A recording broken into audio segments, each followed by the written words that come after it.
मित्रांनो, जय शिवराय.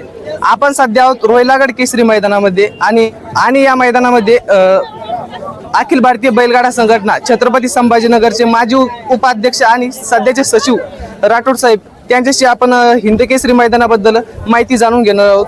त्यामुळे सांगाल सर, कशा प्रकारे हिंद केसरी मैदान होणार आहे आणि मैदानाची रूपरेषा व बक्षीस कसं असणार आहे?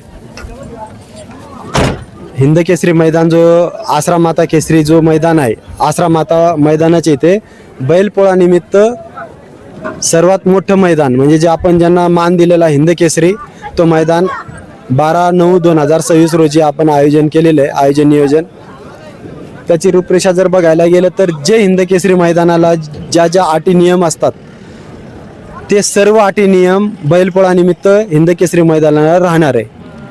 त्याचबरोबर गटाला सन्मान चिन्ह भेटेल, 10 फायनलला गाड्या राहतील, त्या प्रत्येक गाडा मालकांना योग्य तो बक्षीस देण्यात येणार आहे. 2 लाखाच्या वरती बक्षीस राहणार आहे हिंद केसरी मैदानाला.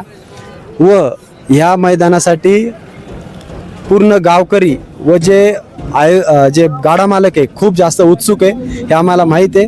त्या हिशोबाने आम्ही अजून चांगलं किती मैदान करता येईल ह्या हिशोबाने आमचं आयोजन नियोजन चालू आहे. प्रवेश फी किती असणार आहे मैदानाची? प्रवेश फी जर समजा आमचा अजून जे बक्षीस जे आहे 2,11,000 रुपये पहिला बक्षीस राहणार आहे. त्या हिशोबाने 2100 आमचं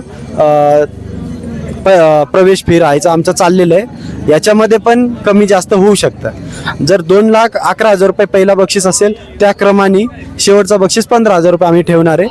जे ह्या हिशोबाने व गटाला सन्मान चिन्ह, प्रत्येकांना गुलाल, फायनलच्या गाडी मालकांना व एवढं चांगल्या रीतीने हा मैदान आम्ही आयोजन नियोजनचं चाललेलं आहे की पूर्ण महाराष्ट्र बघत राहणार असं मैदान होणार आहे. या मैदानाबद्दल डॉक्टर मनोहर डिगळे यांना काय वाटतं आपण ते जाणून घेऊयात. काय सांगाल डॉक्टर, कशा प्रकारे मैदान होणार आहे?